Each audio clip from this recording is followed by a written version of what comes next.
តើលោកអ្នកដឹងទេថានៅក្នុងប្រទេសអ៊ីរ៉ង់មានមនុស្សម្នាក់ដែលមិនសូវបង្ហាញខ្លួនប៉ុន្តែមានតំណែងធំ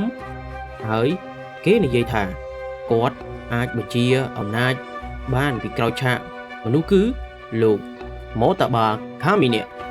ដើម្បីស្វែងយល់អំពីលោកម៉ូតាបាយើងត្រូវស្គាល់ឪពុករបស់លោកជាមុនសិនដែលឪពុករបស់លោកគឺជាលោកអាលីខាមីនីគាត់គឺជាមេដឹកនាំដ៏ពងពោះនៃប្រទេសអ៊ីរ៉ង់ហើយលោកម៉ូតាបាគឺជាកូនប្រុសដែលគេចាប់អារម្មណ៍បំផុតនៅក្នុងប្រទេសអ៊ីរ៉ង់ផងដែរលោកម៉ូតាបាកើតនៅឆ្នាំ1969នៅទីក្រុងម៉ាហាសាត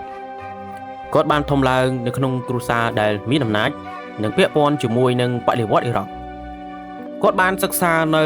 សាសនាអ៊ីស្លាមនៅទីក្រុងខមគាត់ក្លាយជាអ្នកបួស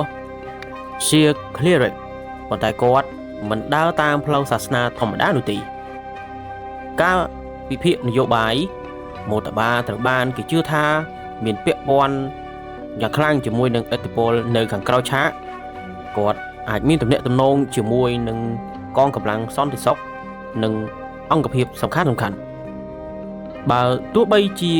គាត់មិនមានតំណែងផ្លូវការក៏ដោយក៏គាត់នៅតែមានភាពសំខាន់នៅក្នុង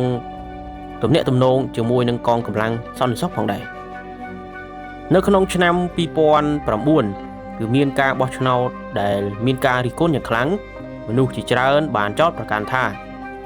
ម៉ូតាបាមានតួនាទីក្នុងការគ្រប់គ្រងលទ្ធផលការតវ៉ាធំបានទុះឡើងនិងបង្ហាញអំពីភាពតានតឹងនយោបាយនៅក្នុងប្រទេសផងដែរបើនិយាយអំពីទ្រព្យសម្បត្តិរបស់លោកវិញទ្រព្យសម្បត្តិរបស់លោកគឺគ្មានទិន្នន័យផ្លូវការច្បាស់លាស់នោះទេប៉ុន្តែប្រភពខ្លះអះអាងថាគ្រួសារខាមីនីមានបណ្ដាញសេដ្ឋកិច្ចធំទោះបីជាយ៉ាងណាក៏ដោយព័ត៌មានទាំងនេះមិនបានបញ្ជាក់ជាផ្លូវការនោះឡើយសំណួរមួយធំគឺតើម៉ូតាបាក្លាយជាមេដឹកនាំបន្ទាប់ពីលោកអាលីខាមីនីដែរឬទេមានអ្នកគាំទ្រនិងអ្នកប្រឆាំងជាច្រើនខ្លះនិយាយថាគាត់មានអំណាចគ្រប់គ្រាន់ខ្លះផ្សេងទៀតក៏និយាយថាប្រព័ន្ធអ៊ីរ៉ង់មិនអនុញ្ញាតឲ្យមានបរទេសភាពគ្រួសារនោះឡើយលោកម៉ូតាបាខាមីនីនៅតែជាមនុស្សដែលអាចកំបាំងម្នាក់មិនមានការបង្ហាញខ្លួនច្រើនប៉ុន្តែឥទ្ធិពលគឺមានយ៉ាងខ្លាំងតើគាត់គឺជាអនាគតនៃអ៊ីរ៉ង់ឬក៏គ្រាន់តែជាអំណាចនៅខាងក្រោយឆាកនយោបាយតែប៉ុណ្ណោះពេលវេលាអាចនឹងឆ្លើយជាមួយអ្នកនៅពេលក្រោយកូនមេដឹកនាំប៉ុន្តែគ្មានអំណាចលាក់ខ្លួននៅអ៊ីរ៉ង់អ្នកស្នងតំណែងនៅពេលអនាគតតើលោកអ្នកយល់យ៉ាងដូចម្ដេចចំពោះជីវប្រវត្តិរបស់លោកម៉ាតាបាខាមីនីប្រវត្តិទ្រព្យសម្បត្តិនិងកិត្តិនាមរបស់លោកម៉ូតាបាគឺគាត់បានសិក្សាផ្នែកសាសនាអ៊ីស្លាមនៅអមហើយមិនបានកាន់តំណែងផ្លូវការធំក្នុងជួររដ្ឋាភិបាលនោះទេត្រូវបានគេចោទប្រកាន់ថាមានឥទ្ធិពលខ្លាំងនៅខាងក្រោយឆាកនយោបាយពីឯអំណាចនយោបាយវិញគាត់គឺជាមនុស្សជិតស្និទ្ធនឹងប្រព័ន្ធអំណាចហើយក៏ត្រូវបានគេនិយាយថា